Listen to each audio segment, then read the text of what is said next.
Can you believe that in 2022 that racist language exists on the titles for properties located all over British Columbia?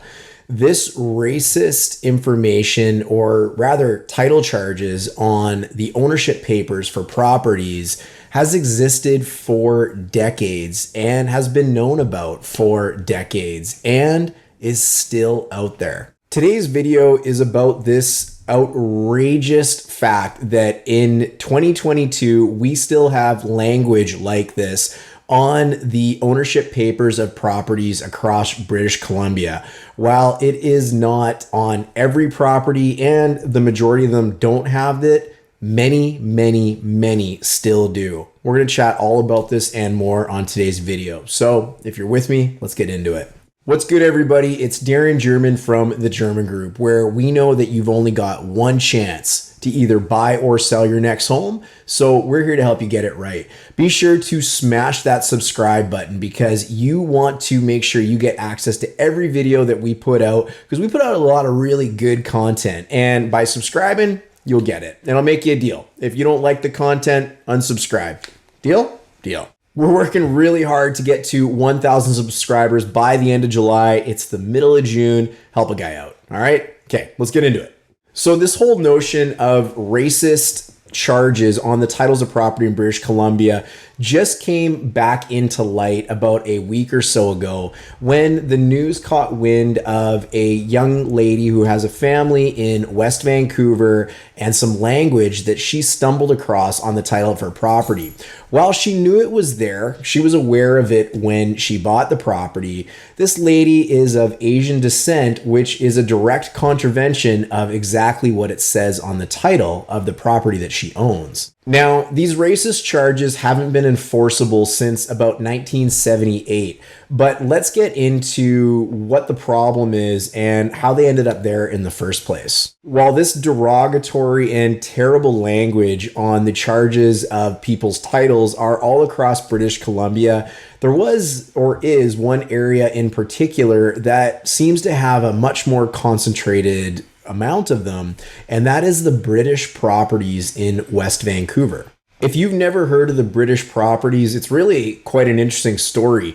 It's got to do with the Guinness Beer Company. Yes, the Guinness Beer Company helping pay for the Lions Gate Bridge connecting downtown Vancouver into West Vancouver in exchange for some very premium property, which at that time wasn't developed. If you want to learn all about that story, which is really interesting, I have linked it below in the description.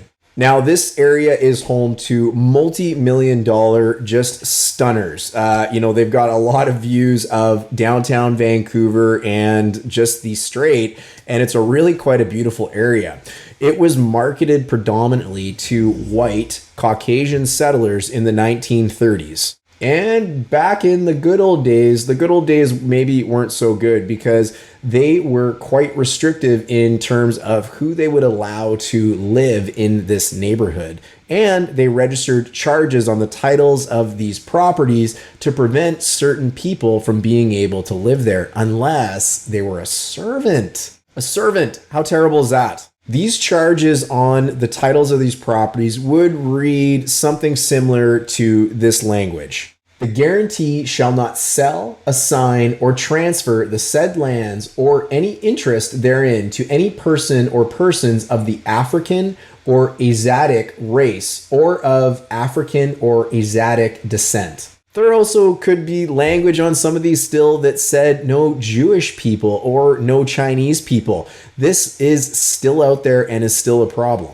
The lady on the news was even more upset by this, and so she should be, because right above where this horrible term is on the title of the property, it was referring to not keeping livestock on the property, like almost insinuating that these people are lesser than livestock. Now, as I mentioned, these covenants are completely void. They're unenforceable. They're horrible. So they should be. And since 1978, they haven't been enforceable, which is obviously very good. But they're still out there, and that's highly problematic. Anybody that's aware of these can have these struck for free by the land titles office, but it's not quite as easy as just doing that because first of all, you need to know that they're there. And then of course you have to go through the process of getting it all removed.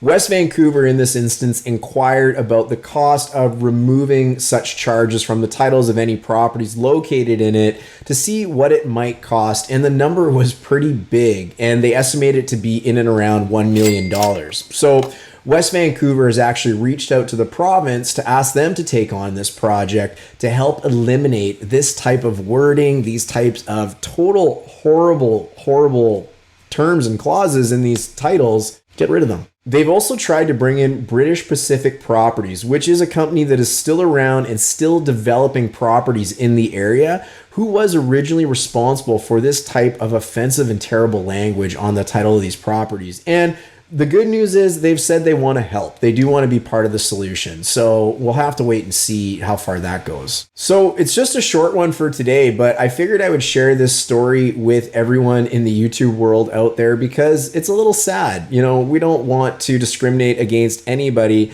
that wants to buy a home, and everyone should have a right to feel comfortable in the home they buy and the neighborhood they choose to live in. I hope this can be resolved not only in West Vancouver, but for any other properties in British Columbia that have similar problems. And it is all over. It is not overly common in a lot of areas, but it is definitely all over because I've seen them in my travels as well. So let's hope that this can get rectified and fixed sooner than later. That's it for today's video. Thanks for watching. I'd love to hear your comments below on what you think could be done to help fix this problem, or the excitement that maybe this has just been brought to light and hopefully a solution is towards, the near future. So anyways, guys, thanks for your subscription. Thanks for your comment, and we'll look forward to seeing you on the next video. Take care.